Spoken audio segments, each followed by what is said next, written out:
والسلام على رسول الله صلى الله عليه وسلم. وهرين مقعيقه waxaa la yiraahdaa Cabdicasiis Yuusuf Qaalib. waxaan ka mid ahay markaasi tartamid doonayay inuu ka tartamo codka Quraanka Kariimka ama codaynta Quraanka Kariimka maxay tahay codwanaaga. ugu horreyn waxaa mahad iyo ammaan dhammaanteed iska leh Allah subhanahu wa ta'ala. marka labaad waxaan mahad celinayaa kooxdan iyada ah ee soo qabanqaabisay munadamadan amase nidaamkan Quraanka maxay tahay lagu tartamayo cod wanaagi sida maxay tahay codka Quraanka loo wanaajinayo ardayda Soomaaliyeed ku tartansiinaysa aad iyo aad baan ugu mahad celinayaa. waxaan leeyahay halka ka sii wada jazakumullahu khayral jazaa. intaa waxay raacdaa waxaan insha Allah ta'ala rajeynayaa inaan ka mid noqdo kuwa maxay tahay ku guuleysta walba kaalmaha ugu horeeya ama kaalmaha ugu sarreeya ka gala barnaamijkan isaga. barnaamijyada kale maxay tahay la iclaamiyay insha Allah ta'ala aan wax ku rajeynaya ama aan qorsheynay inaan maxay tahay iyagana aan ku tartamo haddii Allah ka dhigo subhanahu wa ta'ala. imikana waxaan bilaabayaa quraankii kariimka ahaa aan ku tartamayay.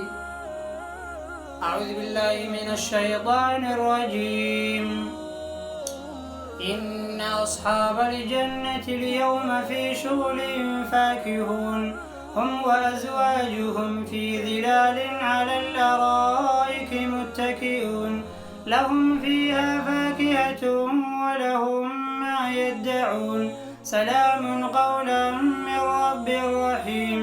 وامتازوا اليوم أيها المجرمون ألم أعهد إليكم يا بني آدم ألا تعبدوا الشيطان إنه لكم عدو مبين وأن اعبدوني هذا صراط مستقيم.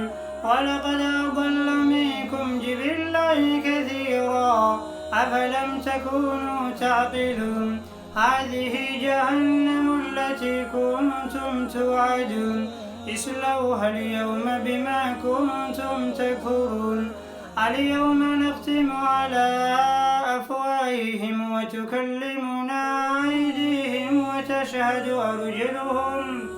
وتشهد أرجلهم بما كانوا يكسبون. ولو نشاء لطمسنا على أعينهم فاستبقوا الصراط فأنى يبصرون. ولو نشاء لمسخناهم على مكانتهم فما استطاعوا مضيا ولا يرجعون. ومن نعمره ننكسه في الخلق أفلا يعقلون. وما علمناه الشعر وما ينبغي له إن هو إلا ذكر وقرآن مبين لينذر من كان حيا ويحق القول على الكافرين. أولم يروا أنا خلقنا لهم مما عملت أيدينا أنعاما فهم لها مالكون وذللناها لهم فمنها ركوبهم ومنها يأكلون ولكم فيها منافع ومشارب أفلا يشكرون. واتخذوا من دون الله آلهة لعلهم ينصرون لا يستطيعون نصرهم وهم لهم جند محضرون. فلا يحزنك قولهم إنا نعلم ما يسرون وما يعلنون. أولم ير الإنسان أنا خلقناه من نطفة فإذا هو خصيم مبين. وضرب لنا مثلا ونسي خلقه قال من يحيي العظام وهي رميم قل يحييها الذي أنشاها أول مرة وهو بكل خلق عليم. الذي جعل لكم من الشجر الأخضر نارا فإذا أنتم منه توقدون.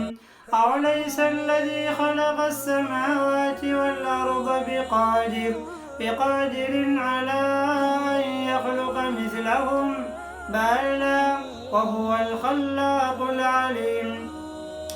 إنما أمره إذا أراد شيئا أن يقول له كن فيكون.